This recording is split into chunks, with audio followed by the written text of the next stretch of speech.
Doğuş sancısı ilə məni xəstəxanaya apardılar. Vaxtında yardım etmədikləri üçün bətnimdəki uşaq öldü.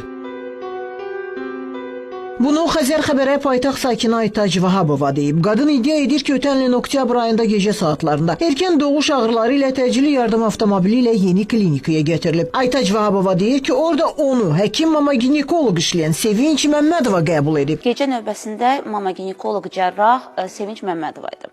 Məni gözləmə otağında gözlətdilər. Hardasa bir saat yarım həkim gəlmədi. Ginekoloq gəldi və mənə dedi ki, mən sizə heç bir şey edə bilmərəm. Siz mənlik deyilsiniz. Gecədir saat, bu saat 5-ə yaxındır.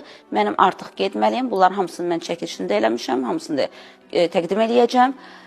Mən getməliyəm. Səhər saatlarında siz sabah gedin. Əgər işdir sabah sağ qalsaz, bətninizdəki övlad da sağ qalarsa, o zaman təzədən müraciət edərsiniz. Səhər növbəsində kim olacaqsa ona. Aytac Vahabova həkim mama ginekoloq Sevinç Məmmədovanın ona yardım etməməsini həmin vaxt telefonla da çəkib, həmin kadrları bizə də təqdim etdi. Kadrlardan da aydın görünür ki, həkim və onun yanında olan tibb bacısı otağı tərk edir.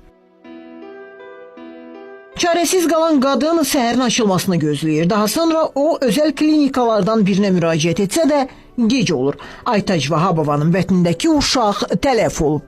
Mənim bətnimdəki övlad da oğlan idi. İlkin tibbi yardım göstərmədiyi üçün, mənə yardım etmədiyi üçün, mən 3 saat özəl klinikasının qapısında gözlədiyim üçün düşünün ki, mənim heç maddi durumum yaxşı deyil. Mən heç özəl klinikaya getməyəcəkdim.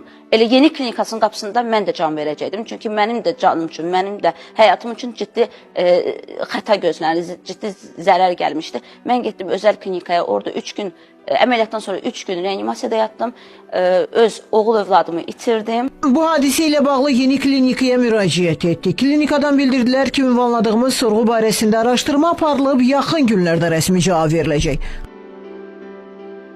Xatırladaq ki, Sevinç Məmmədova əməliyyat zamanı Günay Məmmədovanın ölümünə səbəb olmaqda təqsirli bilindiyi üçün bir neçə gün əvvəl cinayət məsuliyyətinə cəlb edilib. Bu barədə məlumatı Baş Prokurorluq yayıb. Sevinç Məmmədova səhlənkarlıq ağır nəticələrə səbəb olduqda maddəsi ilə təqsirli bilinərək məsuliyyətə cəlb olunub. Barəsində istintaq orqanının qərarı ilə polisin nəzarəti altına vermə növündə əsas, məhkəmənin qərarı ilə isə vəzifədən kənarlaşdırma növündə əlavə qəti imkan tədbirləri seçilib.